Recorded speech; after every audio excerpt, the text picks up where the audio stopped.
नमस्कार. बी ए भाग 2 विषय राज्यशास्त्र. राज्यशास्त्र या विषयातील पेपर नंबर 3 हा आपण पाहतो आहोत. यामधील दुसरा टॉपिक भारतातील निवडणूक प्रक्रिया. यापूर्वी आपण पहिला टॉपिक जो पाहिला तो म्हणजे केंद्र राज्य संबंध किंवा संघराज्य व्यवस्था या संबंधीचा भाग पाहिलेला आहे. दुसऱ्या टॉपिकमध्ये निवडणूक प्रक्रिया यामधील आपण यापूर्वीच्या तासाला निवडणूक आयोग, त्याची माहिती आणि रचना या दृष्टिकोनातून भाग पाहिलेला आहे. भारतीय राज्यघटनेने संसदीय लोकशाही शासन पद्धतीचा स्वीकार केला असल्याने भारतामध्ये कायदेमंडळामधील संसद असेल किंवा घटक राज्य विधिमंडळ असेल, विधानसभा असेल, यामध्ये जनतेचे प्रतिनिधी निवडले जातात. भारतीय राज्यघटनेने 18 वर्षे पूर्ण असणाऱ्या भारतीय स्त्री पुरुष नागरिकांना मतदानाचा अधिकार दिलेला आहे. त्याचप्रमाणे भारतीय नागरिकांना निवडणूक लढवण्याचाही अधिकार दिलेला आहे. या निवडणुका घेण्यासाठी भारतीय राज्यघटनेच्या 324 ते 328 या कलमांच्या मध्ये निवडणुकीच्या संदर्भातील तरतूद करण्यात आलेली आहे. भारतीय राज्यघटनेच्या 324 या कलमानुसार भारतामध्ये विविध निवडणुका घेण्यासाठी निवडणूक आयोगाची निर्मिती करण्यात आलेली आहे. या निवडणूक आयोगाकडून देशातील विविध निवडणुका, अगदी राष्ट्रपतीच्या निवडणुकीपासून ते अनेक निवडणूक आयोगाच्या नियंत्रणाखाली कार्य चालताना दिसून येतात. या निवडणूक आयोगामध्ये एक मुख्य निर्वाचन आयुक्त व त्याला आवश्यक असतील किंवा राष्ट्रपतीच्या इच्छेनुसार इतर सहाय्यक निवडणूक आयुक्तांची तरतूद करण्यात आलेली आहे. आज जर आपण पाहिलं तर भारतीय राज्यघटनेनुसार एक मुख्य निर्वाचन आयुक्त आणि त्याला सहाय्यक असणारे 2 सदस्य असल्याचे दिसून येते. अशा पद्धतीने 3 निवडणूक आयुक्तांच्या देखरेखीखाली देशातील विविध निवडणुका पार पडताना दिसून येतात. तारकुंडे समितीच्या शिफारशीनुसार 1997 साली निर्वाचन आयोगाची सदस्य संख्या 3 इतकी करण्यात आलेली आहे. भारतातील मुख्य निर्वाचन आयुक्तांची नेमणूक किंवा सहाय्यक निवडणूक आयुक्तांची नेमणूक भारताच्या राष्ट्रपतीकडून केली जाते. मुख्य निर्वाचन आयुक्तांची कार्यकाल 5 वर्षाचा असून ते वयाच्या 65व्या वर्षापर्यंत पदावर राहू शकतात. या निवडणूक आयुक्तांच्या देखरेखीखाली प्रादेशिक पातळीवरती प्रादेशिक निर्वाचन आयुक्त कार्य करताना दिसून येतात. त्याचप्रमाणे जिल्हा पातळीवर जिल्हाधिकारी आणि तालुका पातळीवरती तहसीलदार यांच्या देखरेखीखाली निवडणुका पार पडल्या जातात. या निवडणुका घेण्यासाठी लागणारा कर्मचारी वर्ग हा केंद्र सरकार आणि राज्य सरकारकडून घेतला जातो. निवडणुकीच्या कालखंडामध्ये हे कर्मचारी त्यांच्या प्रशासनाला जबाबदार नसतात, तर निवडणूक आयोगाला जबाबदार राहून कार्य करताना दिसून येतात. निवडणूक आयोगाचे अधिकार व कार्य या दृष्टिकोनातून भाग आपण पाहणार आहोत.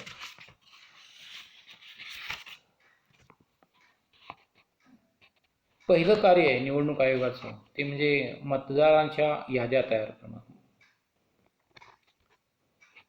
भारतीय राज्यघटनेच्या 326 या कलमानुसार जी व्यक्ती भारताचा नागरिक आहे व ज्या व्यक्तीने 18 वर्षे पूर्ण केली आहेत, तसेच कायदेमंडळाने केलेल्या कायद्यानुसार जी व्यक्ती गुन्हेगार, भ्रष्टाचारी, अनिवासी अशी नाही, त्या व्यक्तीस प्रौढ मतदानाचा अधिकार दिले जाऊन त्याची नोंद मतदार यादीत केली जाते. संसदेच्या दोन्ही सभागृहांच्या तसेच घटक राज्यांच्या विधानसभेच्या निवडणुकीसाठी मतदान करण्यास पात्र असणाऱ्या नागरिकांचे समावेश प्रादेशिक मतदार यादीत केला जातो. 325 या कलमानुसार कोणतीही व्यक्ती धर्म, वंश, जात, लिंग या कारणामुळे मतदार यादीत समाविष्ट करण्यास अपात्र ठरवण्यात येणार नाही. धर्म, वंश, जात, लिंग किंवा जन्मस्थान या कारणावरून भेदभाव केला जाणार नाही. सर्वांना समान वागणूक देऊन कायद्याचे समान संरक्षण दिले जाईल. प्रादेशिक मतदारसंघातील मतदारांच्या याद्या करताना ज्या व्यक्ती मतदाराच्या पात्रतेच्या अटी पूर्ण करतील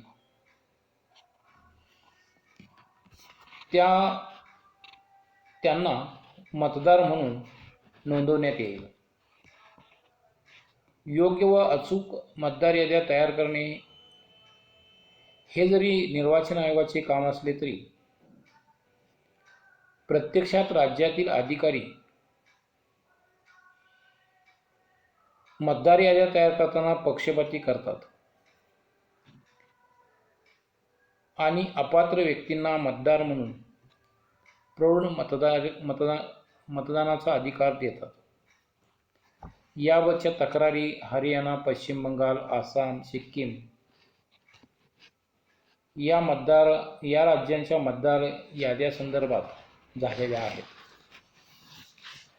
या राज्यात अपात्र बोगस मतदारांची नाव नोंदणी झालेली आहे. मतदार याद्यांच्या बाबतीत निर्वाचन आयोगाला पूर्ण स्वातंत्र्य दिलेले आहे, परंतु काही वेळा घटक राज्याच्या दबावाखाली शासकीय अधिकारी बोगस मतदारांची नाव नोंदणी करतात.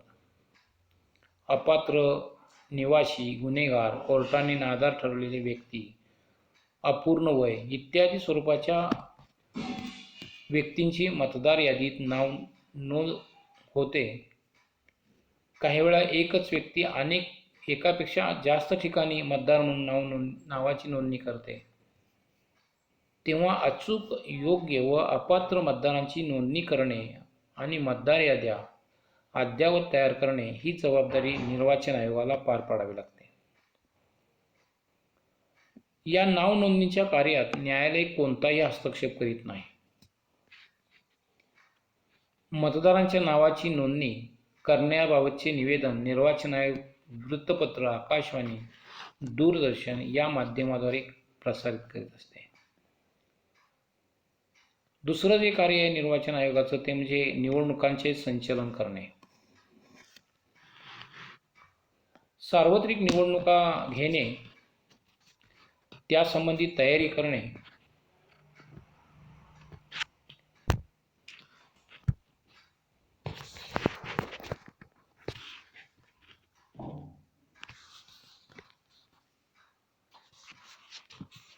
प्रत्यक्षात निवडणुकीच्या वेळी नियंत्रण करणे असे संचलनाचे महत्त्वपूर्ण कार्य निर्वाचन आयोगाला करावे लागते. सत्तारूढ पक्ष, इतर प्रभावी गट आणि व्यक्ती यांच्याकडून निवडणुकीच्या वेळी गैरमार्गांचा वापर होऊ नये यासाठी निर्वाचन आयोगाला दक्ष राहावे लागते. निवडणुका खुल्या व स्वच्छ वातावरणात होण्यासाठी आचारसंहिता तयार करावी लागते. आचारसंहितेनुसार राजकीय पक्ष आणि नागरिक निवडणुकीच्या वेळी योग्य असे वर्तन करू शकतात. समाजातील दुर्बल घटकांसाठी स्वतंत्र मतदान केंद्रांची व्यवस्था करणे, निवडणुकीच्या प्रक्रियेवर नियंत्रण ठेवण्यासाठी निरीक्षकांची नियुक्ती करणे, बोगस मतदान होऊ नये यासाठी मतदारांना ओळखपत्र देणे, मतदानाच्या वेळी मतदारांच्या बोटावरती न पुसणारी शाई लावण्याची व्यवस्था करणे, उमेदवार किंवा त्यांच्या प्रतिनिधींचे सहीचे सील मतपेट्यावर लावणे, गुप्त पद्धतीने मतदान होण्यासाठी मतदान करण्याची व्यवस्था करणे,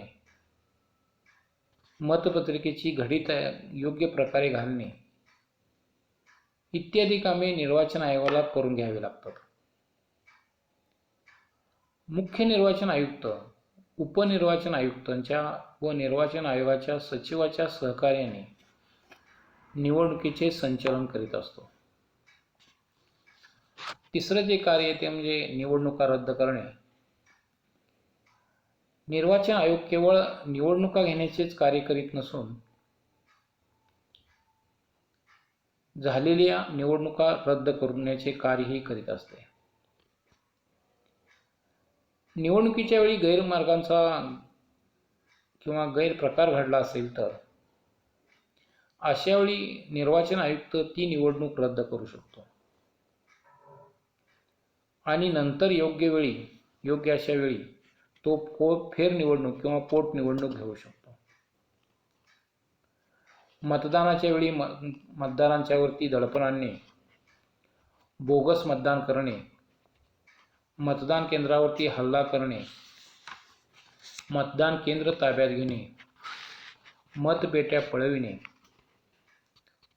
मतदारास मतदान करण्यास प्रतिबंध करणे असे गैरप्रकार घडले असतील तर निर्वाचन आयुक्त ती निवडणूक रद्द करू शकतो. चौथं जे कार्य आहे ते म्हणजे पोटनिवडणुका घेणे. लोकसभा किंवा विधानसभा यांच्या रद्द झालेल्या निवडणुका पुन्हा त्या मतदारसंघात घ्याव्या लागतात. निवडणुकीच्या वेळी उमेदवाराकडून वाममार्गाचा वापर झाला किंवा अन्य गैरप्रकार घडला तर निवडणूक रद्द करावी लागते. काही वेळा प्रतिनिधींच्या मृत्यूमुळे किंवा राजीनाम्यामुळे रिकाम झालेल्या जागांच्या पोटनिवडणुका घ्याव्या लागतात. रद्द झालेली निवडणूक 6 महिन्याच्या आत पुन्हा घ्यावी लागते. परंतु काही वेळा 6 महिन्यापेक्षा अधिक काळ अशा पोटनिवडणुका घेण्यात येतात. उदाहरणार्थ 1981 साली उत्तर प्रदेशातील गढवाल लोकसभा पोटनिवडणूक 20 महिन्याच्या कालावधीनंतर झाली होती. सामान्यतः निर्वाचन आयोगाला पोटनिवडणुका घेण्यासाठी राज्य सरकारचे सहकार्य आवश्यक मानले जाते. राज्य सरकारला पोटनिवडणूक घेण्यास योग्य परिस्थिती आहे किंवा असे वाटत असेल तरच ती निवडणूक घेण्यात येते. पोटनिवडणुका घेण्यासाठी मुख्य निर्वाचन आयुक्त राज्य सरकारवर अवलंबून राहावे लागते. राज्य सरकारला सोयीची वेळ असेल त्यावेळी पोटनिवडणूक घ्यावी लागते. पाचवं जे कार्य आहे ते म्हणजे राजकीय पक्षांना मान्यता देणे आणि त्यांची पक्षचिन्हे ठरवून देणे. भारतातील राजकीय पक्ष या पक्षांना अखिल भारतीय पक्ष आणि प्रादेशिक पक्ष म्हणून मान्यता देणे हे निर्वाचन आयोगाचे महत्त्वपूर्ण कार्य आहे. सार्वत्रिक निवडणुकीत ज्या राजकीय पक्षाला देशातील 4 घटक राज्यात 4% मते मिळतात त्या पक्षाला अखिल भारतीय पक्ष म्हणून मान्यता मिळते.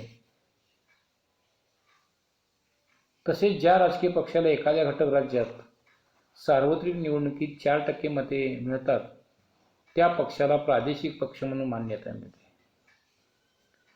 काही वेळा व्यक्तिगत किंवा तात्विक मतभेदामुळे राजकीय पक्षात फूट पडते. अशावेळी दोन्हीही फुटलेले गट पक्षचिन्हाविषयी निवडणूक आयोगाकडे मागणी करतात. निवडणूक आयोग मूळ राजकीय पक्षाला ते चिन्ह देतो. पक्षचिन्हाबाबत पक्षाच्या 2 गटात निर्माण झालेला वाद मिटविणे हे निर्वाचन आयोगाला महत्त्वपूर्ण कार्य करावे लागते. माजी निर्वाचन आयुक्त श्री S.L. शंकदर यांनी या संदर्भात असा निर्णय घेतला होता की ज्या गटाचे खासदार किंवा आमदार संख्येने जास्त असतील त्या गटाला ते राखून ठेवलेले चिन्ह देण्यात येईल. परंतु एखाद्या राजकीय पक्षाचे विघटन होऊन निर्माण झालेला दुसरा गट दुसऱ्या पक्षात विलीन झाला तर त्या मूळ पक्षाची मान्यता काढून घेतली जाते आणि त्या पक्षाचे चिन्ह घोषविण्यात येते. अशावेळी 1975 साली मेघालय येथे आली होती. तेव्हा निर्वाचन आयोगाने कोणत्याही पक्षाची मान्यता काढून घेतली नाही की त्या पक्षाचे चिन्ह घोषवले नाही. 1985 साली निवडणूक आयोगाने सिक्कीम संग्राम परिषद या पक्षाला प्रादेशिक पक्ष मान्यता देऊन हत्ती हे पक्षचिन्ह देण्यात आले, कारण या पक्षाने प्रादेशिक पक्ष म्हणून मान्यता मिळवण्यासाठी लागणाऱ्या अटी पूर्ण केलेल्या होत्या. परंतु सिक्कीममधील इतर 24 संघटनांनी राजकीय पक्ष म्हणून मान्यता देण्यात आली नाही, कारण त्या प्रादेशिक पक्षास लागणाऱ्या अटी त्यांनी पूर्ण केलेल्या नव्हत्या. त्यांनी प्रथम निवडणूक लढवावी आणि नंतर अटी पूर्ण करून पक्षीय मान्यतेसाठी निर्वाचन आयोगावर संपर्क साधावा असे त्या गटांना सांगण्यात आले. निवडणुकीत त्यांना व्यक्तिगत उमेदवार म्हणून चिन्हे देण्यात आली. थोडक्यात राजकीय पक्षांना मान्यता देणे, त्यांची पक्षचिन्हे ठरवून देणे हे एक महत्त्वपूर्ण कार्य निर्वाचन आयोगाला करावे लागते. 6वं कार्य उमेदवारांना अपात्र ठरवणे. 1951च्या लोकप्रतिनिधित्वाच्या कायद्यानुसार जर उमेदवाराने ठराविक मुदतीत निवडणूक फाईल भरून दिली नाही तर त्याला अपात्र ठरवण्याचे अधिकार निर्वाचन आयोगाला देण्यात आलेला आहे. प्रत्येक निवडणुकीनंतर निवडणुकीसंबंधीच्या नोंदीची फाईल तयार ठेवण्याचे बंधन उमेदवारावर असते. 1985 साली निवडणुकीसंबंधीची नोंदणी न केल्यामुळे 871 उमेदवारांना अपात्र ठरवण्यात आले होते. 7वं कार्य आहे संसद सदस्य आणि विधानसभा सदस्य यांना अपात्र ठरवणे.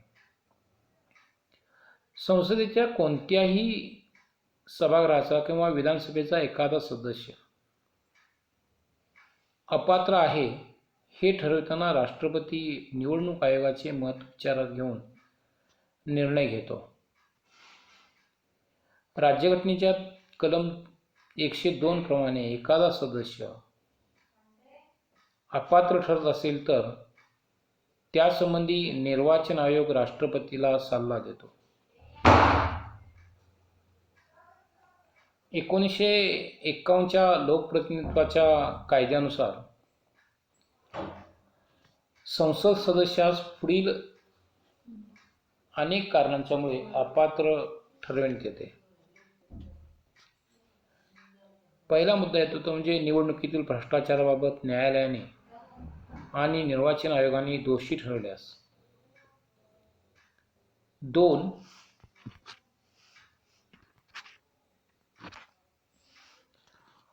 न्यायमंडळाने दोषी ठरवून 2 वर्षापेक्षा जास्त तुरुंगवासाची शिक्षा दिल्यास.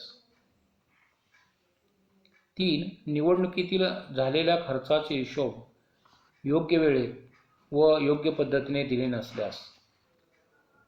भ्रष्टाचार, लाचलुचपत या कारणास्तव सरकारी सेवेतून कमी केले असल्यास. परकीय, वेडी, दिवाळखोर सरकारी नोकर असल्यास. शासकीय करारात व शासकीय आर्थिक व्यवहार असणाऱ्या संस्थेत हितसंबंध गुंतले असल्यास ती व्यक्ती संसद सदस्य राहण्यास अपात्र ठरते. संबंधित निर्वाचन आयोग राष्ट्रपतीला सल्ला देतो. निर्वाचन आयोग त्यासंबंधी चौकशी करून तो अपात्र असल्यास तशी शिफारस राष्ट्रपतीकडे करतो. राष्ट्रपतीने निर्णय घेतल्यानंतर त्या व्यक्तीचे कायदेमंडळातील प्रतिनिधित्व रद्द होते. निर्वाचन आयोगाने 1984 साली हरचंद सिंग यांचे पंजाब विधानसभेचे सदस्यत्व रद्द करून त्यांना 6 वर्षांसाठी अपात्र ठरवले होते. निवडणुकीपूर्वी प्रत्येक उमेदवार आपले नामांकन पत्र भरून देतो त्यावेळी वरील सर्व अटी पूर्ण करणारी व्यक्तीच आपला अर्ज उमेदवार म्हणून भरीत असते. तरी पण एखादी व्यक्ती अपात्र ठरत असेल तर निवडणूक मंडळाकडून तिची चौकशी करण्यात येते. आणि शेवटचं कार्य म्हणजे 8वं कार्य अंशतः न्यायालयीन कार्य. 1949 साली निवडणूक न्यायालय निर्माण करण्याचा अधिकार निर्वाचन आयोगाला देण्यात आला होता. संसदेच्या किंवा विधानसभेच्या निवडणुकीच्या संदर्भात काही वाद, शंका, संघर्ष उद्भवल्यास त्यासंबंधी निर्णय घेण्याचे कार्य निवडणूक न्यायालय करीत असतात. परंतु 1966 साली 19व्या घटनादुरुस्तीने निर्वाचन आयोगाचा हा अधिकार रद्द करण्यात आला. त्यामुळे निवडणुकांच्या वादाच्या संदर्भात व्यक्तीला उच्च न्यायालयाकडे धाव घ्यावी लागत असे. 39व्या घटनादुरुस्तीनुसार राष्ट्रपती, पंतप्रधान, सभापती यांच्या निवडणुकीसंबंधी न्यायालयात जाता येणार नाही अशी तरतूद करण्यात आली. परंतु 42व्या घटनादुरुस्तीने पुन्हा निवडणूक न्यायालयाची तरतूद करण्यात आली. 44व्या घटनादुरुस्तीने पुन्हा त्यामध्ये फेरबदल करण्यात आले. राष्ट्रपती, उपराष्ट्रपती, पंतप्रधान यांच्या निवडणुकी संबंधीचे विवाद सर्वोच्च न्यायालयात व उच्च न्यायालयात दाखल करण्यासंबंधीची तरतूद करण्यात आली. निवडणुकीच्या संदर्भात खटल्यांचा निर्णय घेण्याचा अधिकार उच्च किंवा सर्वोच्च न्यायालयाला देण्यात आलेला आहे. असे असले तरी निवडणूक न्यायालय या संदर्भात महत्त्वपूर्ण भूमिका बजावित असलेले दिसून येतात. अशा प्रकारे आपणास निवडणूक आयोगाची विविध कार्ये सांगता येतात. आपल्या परीक्षेच्या दृष्टिकोनातून निवडणूक आयोगाची रचना सांगून अधिकार व कामे स्पष्ट करा असा महत्त्वपूर्ण प्रश्न विचारला जातो. त्यामुळे त्या दृष्टिकोनातून अत्यंत सोपा असलेला भाग हा आपल्याला तयार करणं आवश्यक आहे. या ठिकाणी हा भाग संपतोय. थँक्यू.